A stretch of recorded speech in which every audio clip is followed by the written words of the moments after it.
नमस्कार साथियों, कैसे हो आप सब। मैं उम्मीद करता हूं कि आप सभी स्वस्थ होंगे और अपनी तैयारी में पूरी मेहनत और लगन के साथ अच्छे तरीके से जुटे होंगे। दोस्तों, हमारा टॉपिक चल रहा था परसेंटेज, और परसेंटेज की हमारी 3 क्लासें पहले हो चुकी है।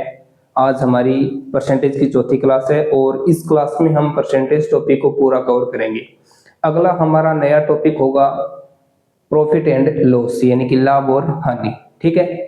और आज की इस क्लास में हम परसेंटेज को पढ़ने के बाद में मैं आपको हमारे Telegram channel Danodiya education point, जिसका लिंक मैं आपको इसी वीडियो के नीचे डिस्क्रिप्शन में दे दूंगा, आप उस टेलीग्राम को ज्वाइन कर लीजिए, जहां पर आपको मैं परसेंटेज के कुछ एक सवाल प्रैक्टिस के लिए दूंगा, जो कि आपके लिए बहुत ही यूजफुल होंगे और आपको ये सवाल करने के बाद में किसी भी प्रकार की परसेंटेज में कोई भी समस्या नहीं आएगी। ठीक है। तो चलिए आज की क्लास को हम शुरू करते हैं। और अगर आप इस चैनल पे नए हो तो इस चैनल को सब्सक्राइब कर लीजिए और अपने दोस्तों के साथ शेयर कर दीजिए और साथ ही इस वीडियो को लाइक कर दीजिए। ठीक है। अब देखिए, हम क्लास को शुरू करते हैं। देखिए, परसेंटेज से जो सवाल बनते हैं वो मैंने यहाँ पे सभी के सभी लिखे हैं। देखिए, कमी प्रतिशत और वृद्धि प्रतिशत से परसेंटेज में सवाल बनते हैं। आयकर से संबंधित सवाल बनते हैं। जनसंख्या से संबंधित सवाल हमारे एग्जाम में देखने को मिलते हैं। इसके बाद में वस्तु की कीमत में कमी या वृद्धि, ये जो सवाल हमें देखने को मिलते हैं ना, कि चीनी की कीमत में वृद्धि होती है, चावल की कीमत में वृद्धि होती है और इतने रुपए में इतनी ज्यादा मात्रा या कम मात्रा खरीदी जा सकती है। तो इस प्रकार के सवाल है वो आजकल एग्जाम में बहुत ज्यादा पूछे जाते हैं। ठीक है। इसके बाद में आयत, वर्ग, घन, घनाभ की लंबाई चौड़ाई में कमी या वृद्धि प्रतिशत वाले सवाल बनते हैं। ठीक है। परिवर्तन के बाद राशि देकर शुरुआती राशि हमें पूछ सकता है। ठीक है। कोई राशि में परिवर्तन होगा, जैसे 10% वृद्धि, उसके बाद में 20% की कमी, और हमें परिणामी जो वैल्यू होगी वो हमें दे करके शुरुआती वैल्यू हमें पूछ सकता है। ठीक है। इसके बाद में परीक्षा से संबंधित सवाल पूछे जा सकते हैं कि मैथ में इतने परसेंट छात्रों ने, इतने परसेंट छात्र है वो पास हुए हैं, और इंग्लिश में इतने परसेंट छात्र पास हुए हैं, दोनों में इतने हुए, तो कुल परीक्षा में बैठे हुए छात्रों की संख्या ज्ञात करो। इस प्रकार का सवाल आता है। या फिर चुनाव से संबंधित सवाल है, वो हमें परसेंटेज टॉपिक में पूछते हैं या देखने को मिलते हैं। ठीक है। तो इन सभी कॉन्सेप्ट को हम अच्छे तरीके से समझेंगे और इस क्लास को आप बिल्कुल ही शुरू से लेकर के लास्ट तक जरूर देखिए। ठीक है। अब देखिए, कमी परसेंट या वृद्धि परसेंट। कमी परसेंट क्या होता है, वृद्धि परसेंट क्या होता है। देखिए, इस प्रकार के सवाल हमने पहले भी किए हैं। हम बात करेंगे किसकी, कमी परसेंट की। किसकी करेंगे, कमी परसेंट की, कि आखिर कमी परसेंट होता क्या है। देखिए, मान लीजिए कोई वस्तु है, उस वस्तु का मूल्य क्या है, 100 रुपये है। ठीक है। 100 रुपये की कोई वस्तु है और उस वस्तु का मूल्य घटकर कितना हो गया, 60 हो गया। ठीक है। घटकर कितना हो गया, 60 हो गया। या फिर मैं ये कहूं कि किसी भी वस्तु का जो मूल्य है वो 100 रुपये था, उसमें से 40 रुपये घट गया। कितना घट गया, 40 रुपये घट गया या 60 रुपये हो गया, बात एक ही है। देखिए, 100 माइनस में कितना करूंगा, 60 करूंगा, तो मेरे पास कितना आएगा, 40 आएगा। हमें बताना क्या है, कमी प्रतिशत बताना है। कमी कितने की हुई है, कमी 40 की हुई है। हमें कमी प्रतिशत निकालना है। तो देखिए, कमी हुई है 40 की, किस पर हुई है, 100 पर, यानी कि मूल वैल्यू हमारे पास कितनी थी, 100 थी। इसमें कमी प्रतिशत हमें निकालना है, तो हम मल्टीप्लाई कर देंगे किससे, 100 से कर देंगे। 100 से 100 को काटेंगे, हमारे पास यहाँ पर कितना बचेगा, यहाँ पर बचेगा 40%। ठीक है। कितना बचेगा, 40%। ठीक है। कमी प्रतिशत 40% आ गया। इसी प्रकार हम क्या निकालेंगे, वृद्धि प्रतिशत। क्या निकालेंगे, वृद्धि प्रतिशत। वृद्धि प्रतिशत निकालेंगे। देखिए, मान लीजिए कोई वस्तु जिसका मूल्य कितना है, 120 रुपये है। देखिए, 100 से हमने माना तो हम आसानी से इसको हल कर सकते हैं। जैसे 100 यहाँ पर, तो 100 से 60 हो गया, तो हम डायरेक्ट करते हैं 40%। ठीक है। अब देखिए, 120 रुपये की कोई वस्तु है और उस वस्तु में क्या हुआ है, उस वस्तु का मूल्य बढ़ा है। मूल्य बढ़कर कितना हो गया है, 156 रुपये हो गया। मान लीजिए 156 रुपये हो गया है, किससे? 120 रुपये से बढ़कर के 156 रुपये हो गया है। ठीक है, तो अब देखिए 156 रुपये हो गया है तो बढ़ा कितना है? देखिए 156 माइनस 120 में करूंगा तो कितना आएगा? यहाँ पर आएगा 6 और यहाँ पर 3, ठीक है, 36। ठीक है, अब देखिए ये 36 बड़ा है, किस पर बड़ा है? यानी कि हमारी मूल वैल्यू है वो क्या थी? मूल वैल्यू थी हमारी 120। 120 मल्टीप्लाई करेंगे किससे? 100 से। ठीक है, 1 0 से 1 0 यहाँ पर कट जाएगा, यहाँ पर आएगा कितना? 5, यहाँ पर आएगा कितना? 6। ठीक है, मैं इस 6 को इस 36 से काटूंगा तो यहाँ पर आएगा 6 और 6 × 5 कितना हो गया? अरे 30 हो गया। यहाँ पर हमारी वैल्यू कितनी आ जाएगी? 30% आ जाएगी। कितनी आ जाएगी? 30% आ जाएगी। देखिए कमी प्रतिशत और वृद्धि प्रतिशत को हमने अच्छे से समझ लिया है और देखिए यहाँ पर वैल्यू है वो कितनी भी आ सकती है, तो इसका हमें कॉन्सेप्ट समझना होगा कि किस कॉन्सेप्ट के आधार पर ये सवाल बनते हैं। देखिए ये जो वैल्यू है इसको हम मानेंगे ए। क्या मानेंगे? ए। शुरुआती या प्रारंभिक या मूल वैल्यू को हम ए मानेंगे और परिवर्तन के बाद में जो वैल्यू होगी उसको हम मानेंगे क्या? A1। क्या? A1। ठीक है, इसी प्रकार यहाँ पर भी मैं क्या मानूंगा? इसको मानूंगा A और इसको मानूंगा क्या? इसको मानूंगा A1। ठीक है, अब देखिए ये A है और ये A1 है, तो क्या होगा? अगर हमें कमी प्रतिशत निकालना है तो क्या करेंगे? A minus A1 upon A और मल्टीप्लाई मैं करूंगा किससे? 100 से। ठीक है, अगर हमें कमी प्रतिशत निकालना होता है तो हम इस प्रकार से निकालेंगे। अगर हमें वृद्धि प्रतिशत निकालना है, वृद्धि प्रतिशत अगर निकालना है तो मैं क्या करूंगा?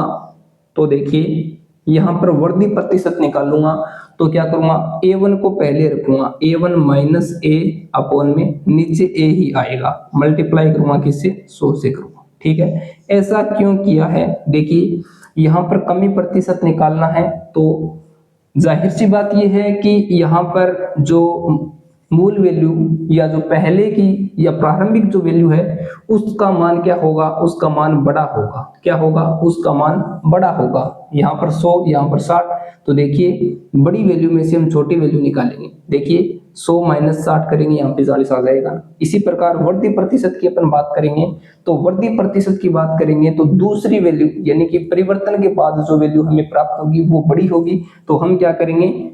दूसरी जो वैल्यू है यानी कि यहाँ पर 156 है तो 156 माइनस 120 किया है ना, तो देखिए A1 माइनस A अपॉन में A मल्टीप्लाई करेंगे किससे? 100 से। ठीक है, इस प्रकार से हम किसी भी सवाल को हल कर सकते हैं, कमी प्रतिशत और वृद्धि प्रतिशत वाले सवाल को। ठीक है, अब देखिए हम क्या करेंगे? हम अगला सवाल करेंगे। अगला सवाल करेंगे आय और आयकर से संबंधित। आय और आयकर से संबंधित देखिए आयकर क्या होता है और शुद्ध आय क्या होता है। देखिए एक शब्द है सकल आय। क्या? सकल आय। दूसरा है शुद्ध आय। दूसरा है शुद्ध आय और तीसरा है आयकर। आयकर और चौथा है आयकर दर। क्या? आयकर दर। इन शब्दों को हमें सबसे पहले क्या होगा? समझना होगा। देखिए सकल आय क्या होता है? सकल आय होता है रिवेन्यू। देखिए रिवेन्यू और जो हमारे पास रिवेन्यू होता है वो क्या होता है? सकल आय होता है, जिसमें क्या होता है? जिसमें आयकर है वो भी शामिल होता है। वो क्या होता है? शामिल होता है। देखिए रिवेन्यू और सेविंग में क्या होता है? फर्क होता है। रिवेन्यू होता है ऑल ओवर कितना बना, ठीक है, और सेविंग होता है सब कुछ काट पीट के बाद में जो हमारे पास जो बचता है ना वो होता है सेविंग। ठीक है, तो यहाँ पर सकल आय है, मान लीजिए 1000 है। सकल आय क्या है? 1000 है और जो आयकर है वो मान लीजिए कि कितना है? 100 रुपये है। 100 रुपये है। 1000 रुपये में से हमें कर के रूप में कितने देने होंगे? 100 रुपये देने होंगे, तो शुद्ध आय हमारे पास 900 रुपये बच जाएगी। कितनी बच जाएगी? 900 रुपये बच जाएगी। अब यहाँ पर देखिए आयकर की दर कैसे निकालेंगे, आयकर की दर हम कैसे निकालेंगे, देखिए आयकर की दर हम निकालेंगे कि जितना भी आयकर है, आयकर यहाँ पर मेरे पास 100 है, ठीक है, आयकर अपॉन जो हमारे पास क्या है सकल आय है, सकल आय कितनी है 1000, मल्टीप्लाई करेंगे किससे 100 से, देखिए 2 जीरो से 2 जीरो कैंसिल और यहाँ पर 1 जीरो से 1 जीरो यानी कि 10%, कितना 10%।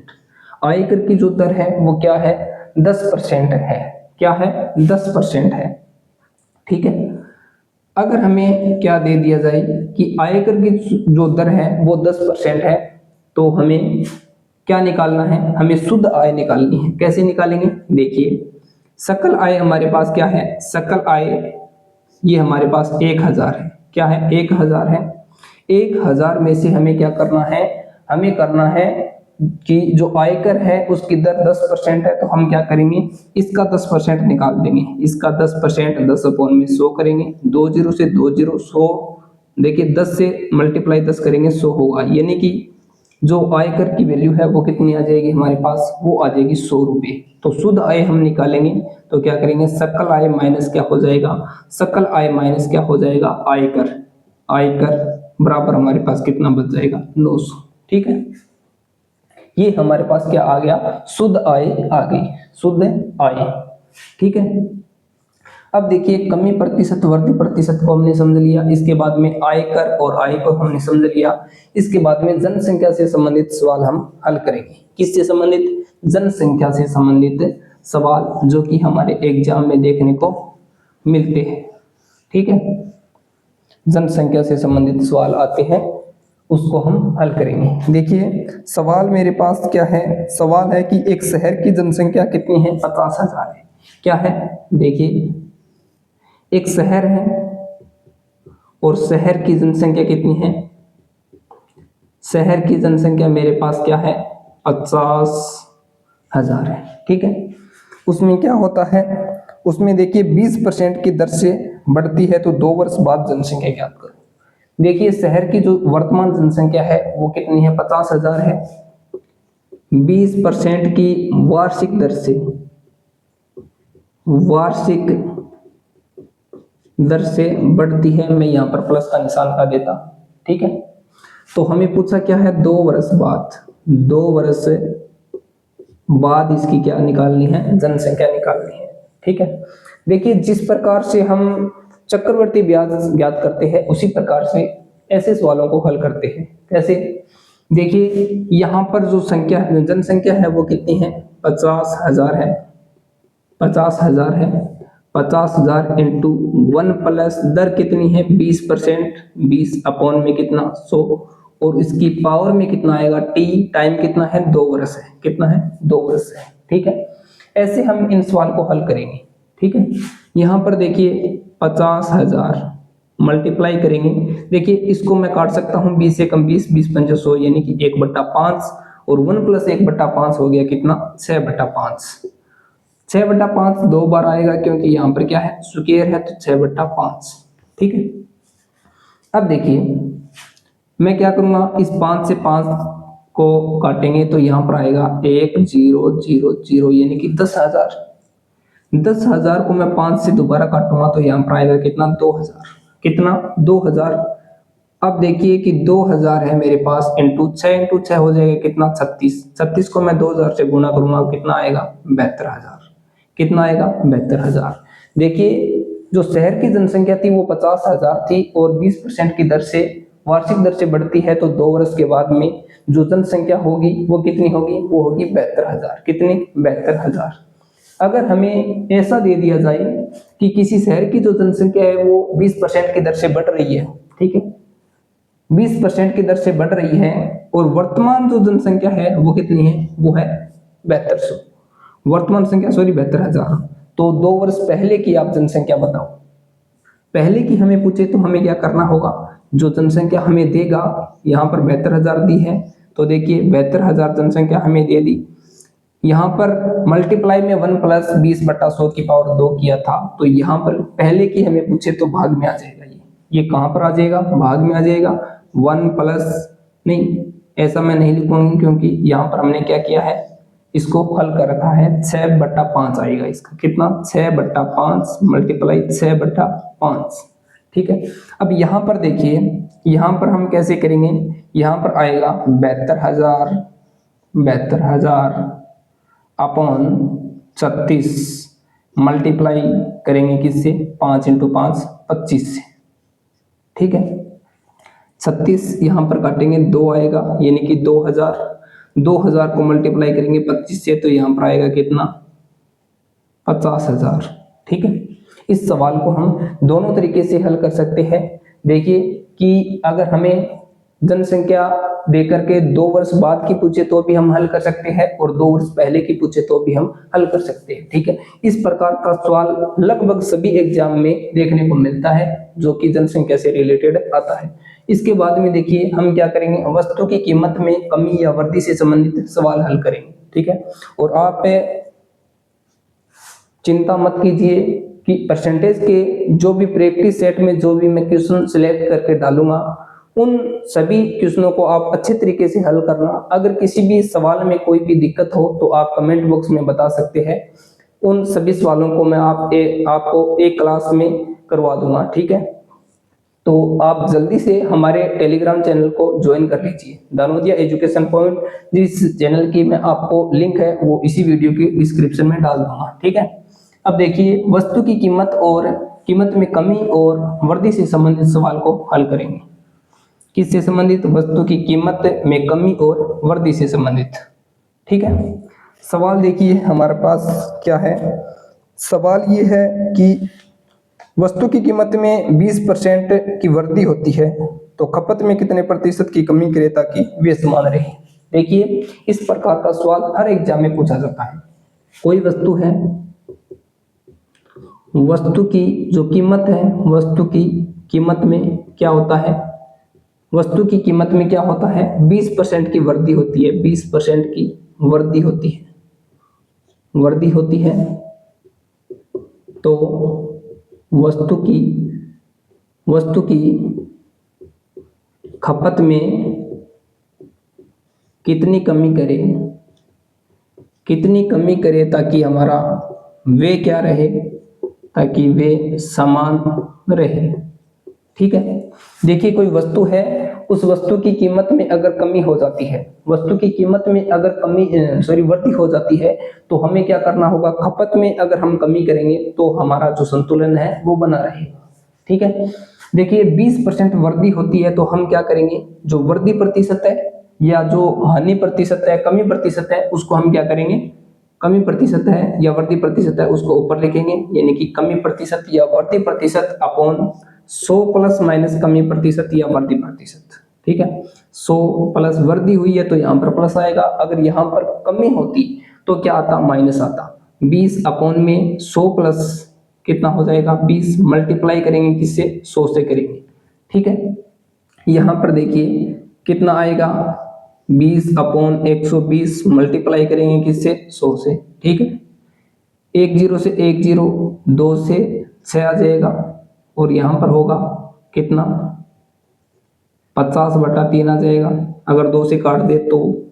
अब देखिए 16 3 48 होता है ना, बचेगा 2, 6 3 18, 2 16.66%। इस सवाल का जो उत्तर हमारा आएगा वो आएगा 16.66%। अगर देखिए, अगर इस सवाल में ये हो कि किसी वस्तु की जो कीमत है उसमें क्या होता है, 20% की कमी होती है, कितना होता है, 20% की क्या होती है, 20% की कमी हो तो इस सवाल को हम कैसे करेंगे, कमी हो तो यहाँ पर तो 20 ही आएगा, और कमी होती है तो यहाँ पर 100 माइनस 20 यानी कि 80 आएगा, और मल्टीप्लाई करेंगे किससे, 100 से, ठीक है। 1 0 से 1 0 कट जाएगा, यहाँ पर देखिए यहाँ पर 5 आएगा, यहाँ पर 4 आएगा, यहाँ पर 4 5 20, 5 × 5 यानी कि 25%, कितना आएगा, 25%, ठीक है। यहाँ पर देखिए कि वस्तु की कीमत में अगर 20% की क्या कर दी जाए, कमी कर दी जाए तो यहाँ पर खपत में कितने प्रतिशत है की कमी, यहाँ पर क्या हो जाएगा, यहाँ पर हो जाएगा वृद्धि, यहाँ पर वृद्धि हो जाएगा। क्यों? क्योंकि यहाँ पर क्या हुआ है, 20% की कमी हुई है, कीमत में 20% की वृद्धि कमी हुई है, तो खपत में क्या होगी, खपत में वृद्धि करेंगे तभी तो ये जो वे है वो हमारा समान रहेगा। ठीक है, दोनों तरीके से सवाल बनता है और एग्जाम में पूछा भी जाता है दोनों तरीके से। ठीक है, अब देखिए इसके बाद में हम सवाल करेंगे, कौन सा सवाल इसके बाद में, आयत वर्ग घन घनाभ की लंबाई चौड़ाई में कमी या वृद्धि से संबंधित। ठीक है, उम्मीद करता हूं कि आपको अच्छे तरीके से समझ में आ रहा होगा और आप इस क्लास को पूरा देखना, तभी आपको अच्छे से समझ में आएगा। और अगर आपने परसेंटेज की पिछली क्लासें अगर नहीं देखी है तो प्ले लिस्ट बनी हुई है, वहां पर जाकर के आप इन सभी क्लासों को आप देख सकते हो। ठीक है, अब देखिए हम बात करते हैं आयत वर्ग घन घनाभ की लंबाई और चौड़ाई से संबंधित। देखिए सबसे पहले हम बात कर लेते हैं आयत है। आयत इस प्रकार का होता है जहां पर लंबाई अलग होती है और चौड़ाई अलग होती है। ठीक है, अगर हम वर्ग की बात करते हैं, अगर हम वर्ग की बात करते हैं तो लंबाई और चौड़ाई उसकी दोनों क्या होती है, बराबर होती है। ठीक है, यहाँ पर क्या होती है, लंबाई और चौड़ाई दोनों क्या होती है, बराबर होती है। ठीक है, यहाँ पर अगर हम वर्ग की बात करते हैं तो यहाँ पर होती है त्रिज्या, त्रिज्या भी क्या होती है, एक ही होती है। ठीक है, और जो घनाभ होता है, घनाभ में क्या होता है, इसमें लंबाई चौड़ाई और ऊंचाई ये अलग अलग होती है। ठीक है, इसी के बेस पर हम आगे क्या करेंगे, जो सवाल बनेंगे उसको हल करेंगे। देखिए आयत है, आयत ऐसा सवाल आ जाए कि आयत की लंबाई में क्या हुआ है, 10% की वृद्धि हुई है, चौड़ाई में क्या हुआ है, चौड़ाई में 15% की वृद्धि हुई है, तो क्षेत्रफल में कितना परिवर्तन आएगा, कैसे निकालेंगे। देखिए हमने पहले ये पढ़ा था कि जो क्रमिक परिवर्तन होता है, 2 बार क्रमिक परिवर्तन होता है, तो हम उसको कैसे हल करते हैं, x plus y plus x into y upon में 100। ठीक है, इसी प्रकार अगर 3 बार क्रमिक परिवर्तन होता है तो हम कैसे हल करते हैं, x plus y plus z plus x y plus y z plus z x upon में कितना 100 plus x y z upon में कितना 100 की पावर 2 प्रतिशत। ठीक है, यहाँ पर भी क्या आएगा, प्रतिशत आएगा। ठीक है, अगर 3 बार परिवर्तन हो तो इस सूत्र की सहायता से हम निकालते हैं, और यहाँ पर अगर 2 बार क्रमिक परिवर्तन हो तो इसकी मदद से निकालते हैं। यहाँ पर देखिए लंबाई में परिवर्तन और चौड़ाई में परिवर्तन हुआ है, तो इसको हम इनकी सहायता से हल कर सकते हैं। कैसे, देखिए 10% और 15%, तो यहाँ पर देखिए 10 प्लस कितना, 10 प्लस यहाँ पर 15 प्लस 10 इंटू 15 अपॉन में कितना 100। ठीक है, 10 प्लस 15 हम जोड़ेंगे कितना आएगा, 25 आएगा, 25 प्लस यहाँ पर 150 बट्टा कितना 100 आएगा, यहाँ पर आएगा 1.5। ठीक है, 25 प्लस 1.5 यानी कि 26.5% इस सवाल का क्या हो जाएगा, उत्तर हो जाएगा, कितना 26.5%। ठीक है, इसी प्रकार अगर हम किसकी बात करते हैं, वर्ग की बात करते हैं, वर्ग की हम अगर बात करेंगे तो यहाँ पर क्या होगा, वर्ग की जो भुजा होती है वो चारों भुजा समान होती है, तो हम क्या करेंगे, यहाँ पर देखिए ये जो आया है कैसे आया है, हमारे पास x plus y plus x into y upon में कितना 100% से आया है, तो यहाँ पर x प्लस वाई, तो देखिए x प्लस वाई यहाँ पे बराबर है, तो यहाँ पर क्या होगा, मान लीजिए इसकी भुजा है वो क्या है, a है, तो क्या होगा a plus A into A upon में कितना 100, इस प्रकार से बनेगा। ठीक है, क्योंकि वर्ग की भुजा है वो सभी भुजा क्या होती है, समान होती है। यहाँ पर क्या होगा, a प्लस ए हो जाएगा 2a प्लस ए इंटू ए हो जाएगा, a चूंकि अपॉन में यहाँ पर कितना हो जाएगा, 100 हो जाएगा, कितना 100 हो जाएगा। ठीक है, अगर हम इसको बिल्कुल ही अच्छे तरीके से शॉर्ट में अगर इसको याद रखते हैं तो हमारा एग्जाम में टाइम बचने वाला है। क्योंकि अगर हम ऐसे करेंगे कि a इंटू ए बट्टा 100, इसको हम याद ना रख करके डायरेक्ट इसको याद कर लेते हैं कि 2a+a² 100। इसका यूज कब होगा? जब क्या होगा, या तो होगा वर्ग और या होगा वर्त। वर्त में किस प्रकार काम करेगा कि वर्त में क्या है, ये जो त्रिज्या है, त्रिज्या r है, तो त्रिज्या कभी बदलती नहीं है, एक वर्ग में त्रिज्या एक ही होगी। तो क्या होगा, यहाँ पर देखिए, यहाँ पर जो होगा r है तो यहाँ पर हो जाएगा 2r प्लस r² अपॉन में कितना 100 हो जाएगा। ठीक है, जो r का मान होगा उसमें हम r का मान यहाँ पर रख देंगे। ठीक है, अब देखिए आयत को हमने देख लिया, वर्ग को देख लिया, वर्त को देख लिया। अब देखिए घनाभ घन और घन को देखेंगे। घनाभ में क्या आएगा काम, घनाभ में ये काम आएगा x + y + z, क्योंकि यहाँ पर लंबाई चौड़ाई ऊंचाई 3 है, तो यहाँ पर भी 3 कार्मिक परिवर्तनों के लिए इस सूत्र को हम यूज में लेते हैं। ठीक है, अब देखिए हम बात कर लेते हैं किसकी, घनाभ की। घनाभ की अपन बात करेंगे, घनाभ की अपन बात करेंगे तो क्या होगा, इस सूत्र की मदद से हम घनाभ में हुए परिवर्तन को हम हल कर सकते हैं। अगर अपन बात करते हैं घन की, किसकी, घन की या फिर किसकी, गोले की, तो यहां पर क्या होगा, यहां पर होगा 3a + a। देखिए किसकी बात करेंगे, यहाँ पर अपन बात करेंगे घनाभ की बात करेंगे तो ये काम आ जाएगा। घन की बात करेंगे तो यहाँ पर होगा 3a + a की पावर कितनी होगी, यहाँ पर होगी देखिए 3a + 3a की स्क्वायर होगी, और यहाँ पर 100 होगा प्लस में यहाँ पर क्या होगा, 3a की क्यूब होगी ना, यहाँ पर क्या होगी, यहाँ पर देखिए 3a + a, 3a की स्क्वायर अपॉन में 100, और a की पावर यहाँ पर 3 अपॉन में 100 का क्या होगा, स्क्वायर होगा, और ये परसेंटेज परिवर्तन। देखिए घन और गोले में अगर अपन को जो परिवर्तन परसेंट अगर निकालना हो तो कैसे निकालेंगे, 3a + 3a की स्क्वायर अपॉन 100 प्लस a की पावर 3 अपॉन में कितना 100 स्क्वायर, 100 की पावर 2। ठीक है, इस प्रकार से हम घन और गोले को भी हल कर सकते हैं।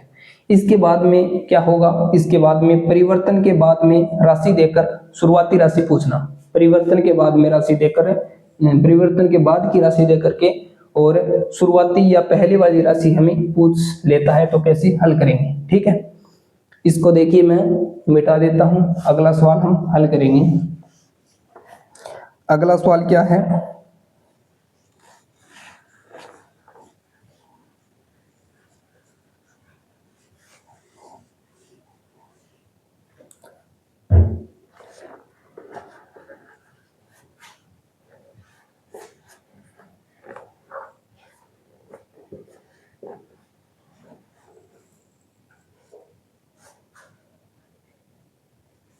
परिवर्तन के बाद की राशि देकर के शुरुआती राशि पूछना। सवाल क्या है, सवाल ये है कि कोई राशि है जिसमें क्या होता है, मान लीजिए कोई राशि a है, a में परिवर्तन होता है कितना, परिवर्तन होता है पहले 5% वृद्धि, इसके बाद में क्या होता है, इसके बाद में 10% की वृद्धि, 10 के बाद में 20% की वृद्धि होने के पश्चात अपन को मिलता कितना है, 9702 रुपये। ठीक है, 9702 रुपये अपन को प्राप्त होता है। कोई राशि है जिसका मान हमें ज्ञात करना है, और इस राशि में परिवर्तन होता है पहले 5%, इसके बाद में 10%, इसके बाद में 20%, तो हमें मिलता कितना है, 9702। इसको हम हल कैसे करेंगे, देखिए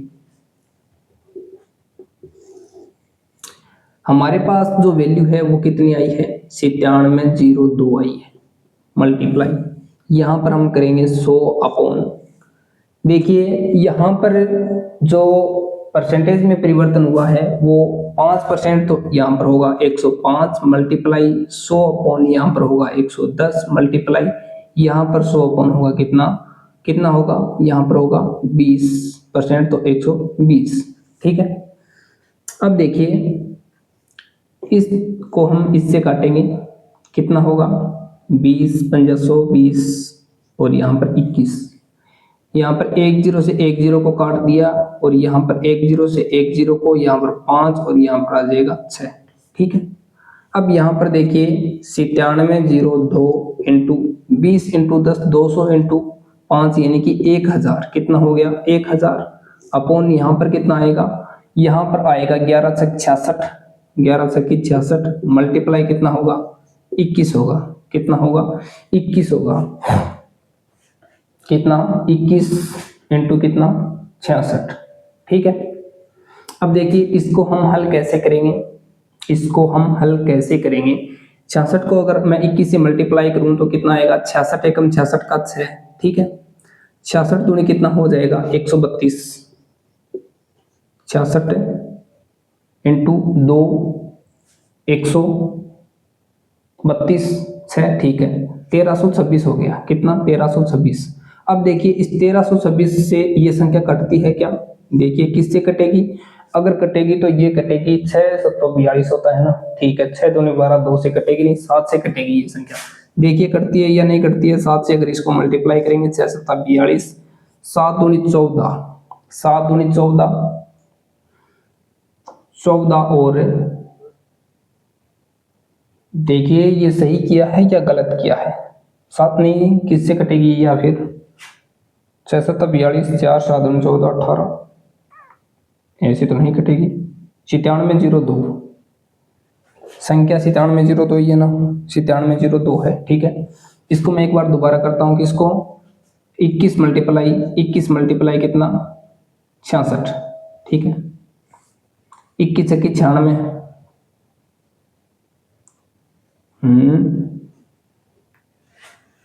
96 क्या 21 छक्की 120, 66 एकम 66, 66 दूनी कितना हो जाएगा 6 दूनी 12, 132 और यहाँ पर गलती की है, 66 एकम 66 132 में 6 नहीं जोड़ाना, तो यहाँ पर होगा कितना, यहाँ पर होगा 1386, कितना 1386, 1326 ना होकर के यहाँ पर कितना होगा 1386। ये कटेगा किससे, ये कटेगा पक्का 7 से। कैसे कटेगा, 7 से अगर मैं मल्टीप्लाई कर लेता हूँ तो 7 से कितना होगा 42, यहाँ पर 4 7 8 56, 56 और 4 कितना हो गया 60, 6 7 3 21, 21 और 6 कितना हो गया 27, 27 और यहाँ पर 9। ठीक है, ये कटेगा किससे, 7 से कट जाएगा, 7 से कट जाएगा, 7 से अगर ये कटेगा कितना आया यहाँ पर 1300।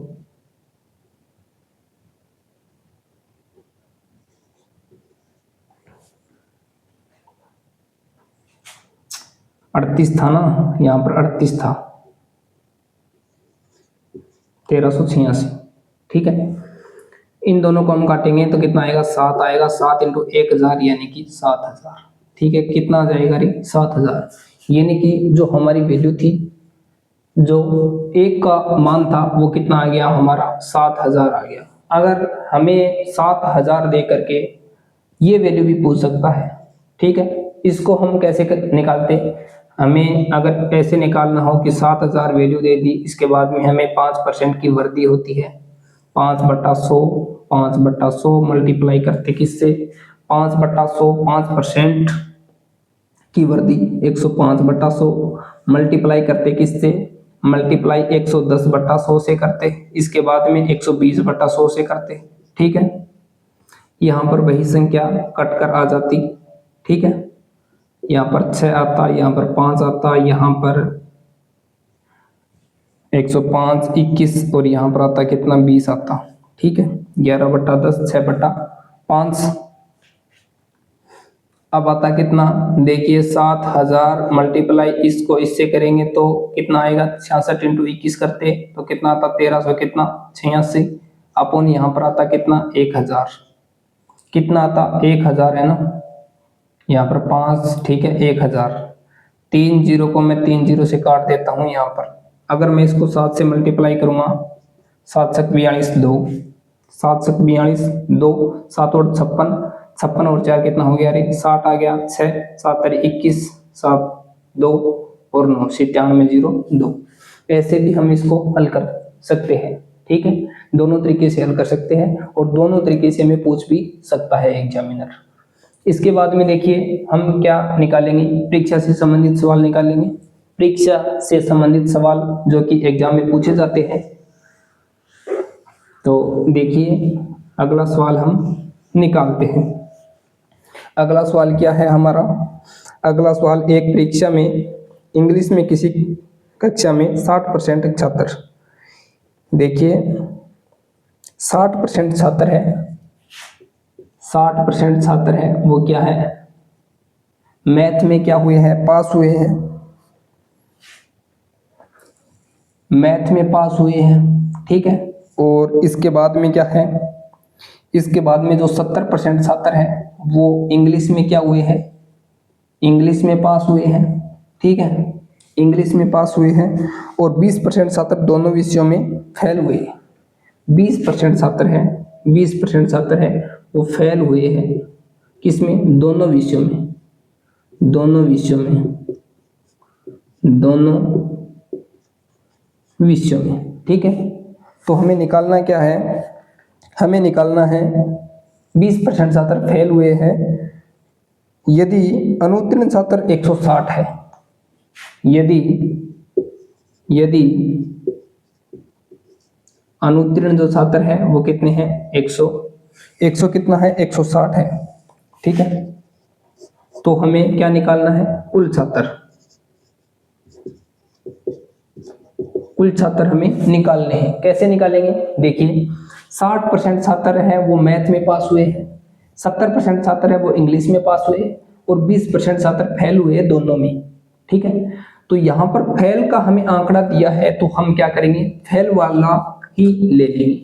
देखिए 60% छात्र मैथ में पास हुए तो फेल कितने हुए, फेल हुए 40% छात्र, 40% छात्र मैथ में क्या हुए, ये क्या है, मैथ, ठीक है।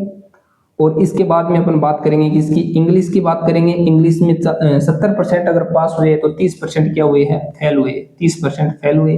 ये आंकड़ा मैं फेल का लिख रहा हूं, ठीक है। 20% दोनों में फेल हुए, 20% अगर दोनों में फेल हुए हैं तो यहाँ पर 20% आ जाएगा, क्योंकि इन दोनों को मिलाकर के 40% बन गया और इन दोनों को मिलाकर के 30% बनाना है तो यहाँ पर 10% हो गया, ठीक है, ठीक है। अब देखिए हमें क्या करना है, यदि दोनों विषयों में जो फेल हुए उनकी वैल्यू कितनी है, 20% है, यदि अनुत्तीर्ण छात्र 160 है, हम क्या करेंगे, हम ये करेंगे कि जो अनुत्तीर्ण छात्र है उसकी हमें यहाँ पर परसेंटेज निकाल लेनी है। कैसे निकालेंगे, देखिए परसेंटेज निकालेंगे अनुत्तीर्ण छात्रों की, तो 20%, 20% और 10%, ये सभी क्या है, ये सभी अनुत्तीर्ण है, यानी कि फेल है, फेल है। तो यहाँ पर 20 और 20 और 10 ये कितना हो गया, 50%, 50% छात्र फेल है। और यहाँ पर हमें 50% छात्र यानी कि यदि अनुत्तीर्ण छात्र कितना है, 160 है, 160, 50% की वैल्यू 160 दी गई है तो हम 100% की वैल्यू निकाल सकते हैं। 100% की वैल्यू अगर हमें निकालनी होगी तो देखिए जो 50% की वैल्यू है वो कितनी है, 160 है, मल्टीप्लाई में कर दूंगा किससे, 100 से कर दूंगा, 100% की निकालनी है तो यहाँ पर 2 आ जाएगा और यहाँ पर 16 दूनी 32, 320। कुल छात्रों की जो संख्या है वो कितनी आ जाएगी, 320 आ जाएगी, ठीक है। इसको हम पास वाले, यहाँ पर हमने फेल रखा ना, पास वाले लेकर भी कर सकते हैं। कैसे, देखिए पास वाले लेकर कैसे करेंगे, यहाँ पर 60% है मैथ में, ठीक है, और यहाँ पर इंग्लिश में कितने हैं, 70% है, 20% दोनों विषयों में क्या हुए हैं, फेल हुए, तो पास कितने हुए दोनों विषयों में, 80% हुए ना, 80%।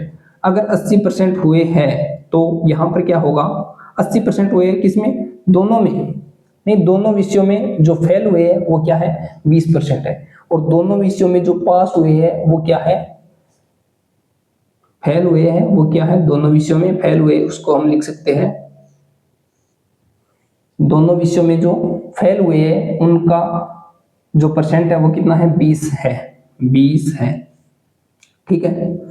तो यानी कि दोनों विषयों में 80%, यही तो होगा, यानी कुल होगा कितना, 80% होगा। कुल कितना होगा, 80% होगा। ठीक है, कुल 80% होगा तो ये कितना, 60, ये 70। तो यहां पर हम कितना लिखेंगे, यहां पर लिखेंगे 20 और यहां पर हो जाएगा 40। 20 और 40 60 हो गया, और यहां पर कर देंगे 50। 50 और 70 हो गया। ये देखिए कितना हो गया, 90 और 20 90 और 20 110। ऐसे तो नहीं होगा, ऐसे नहीं होगा। 60% यहाँ पर 70% नहीं, इसको हम ऐसे ही करेंगे। यहाँ पर देखिए जो हमें अनुत्तीर्ण दिया है ना 160, तो हम क्या करेंगे, फेल वाला आंकड़ा लेकर ही इसको हल करेंगे। 20% और यहाँ पर 20%, ये 10%, 50% की वैल्यू आ गई कितनी, 50% की वैल्यू 160, तो 100% की वैल्यू हम निकाल सकते हैं। ठीक है, अब देखिए परीक्षा से संबंधित सवाल भी हो गया। इसके बाद में सवाल आता है किसका, इसके बाद में सवाल आता है चुनाव से संबंधित। किससे संबंधित, चुनाव से संबंधित।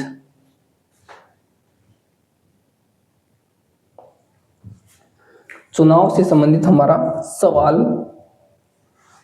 अब देखिए इसको मैं मिटा देता हूं और चुनाव वाला सवाल हम करते हैं।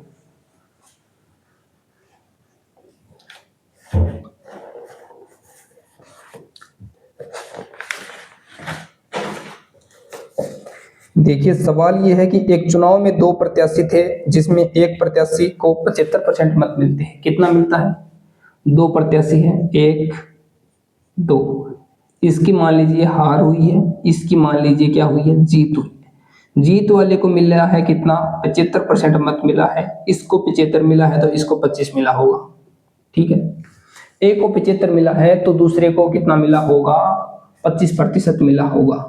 इसने 75% मत प्राप्त किए और कितने मतों से वो विजयी हो गया, 460 मतों से क्या हो गया वो, 460 मतों से क्या हो गया वो, 460 नहीं, यहाँ पर 46 है ना, 46 मतों से क्या हो गया, विजयी हो गया।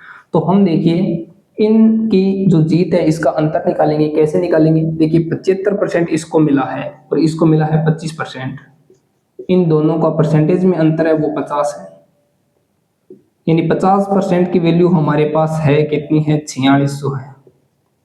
तो हम 100% की वैल्यू निकाल सकते हैं कि 50% की वैल्यू ये है 4600, मल्टीप्लाई हम 100% की वैल्यू निकाल सकते हैं। यहाँ पर आएगा 2, 4600 को हम 2 से मल्टीप्लाई कर देंगे, 6 दूनी 12, 4 दूनी 8 और 1 9, कितना हो गया, 9200।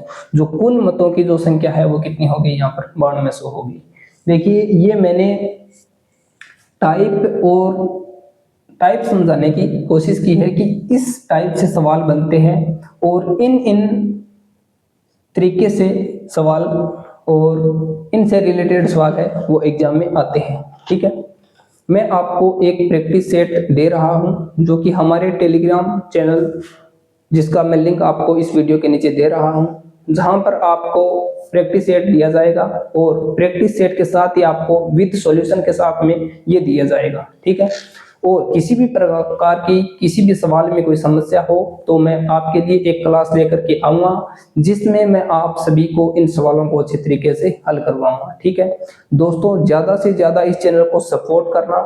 ठीक है, मैं आपके लिए लगातार ऐसे ही मेहनत करता रहूंगा अगर आप अपना सपोर्ट दिखाएंगे तो। ठीक है, तो देखिए ये हमारा परसेंटेज टॉपिक आज पूरा कंप्लीट होता है और कल हम एक नए टॉपिक के साथ मिलेंगे।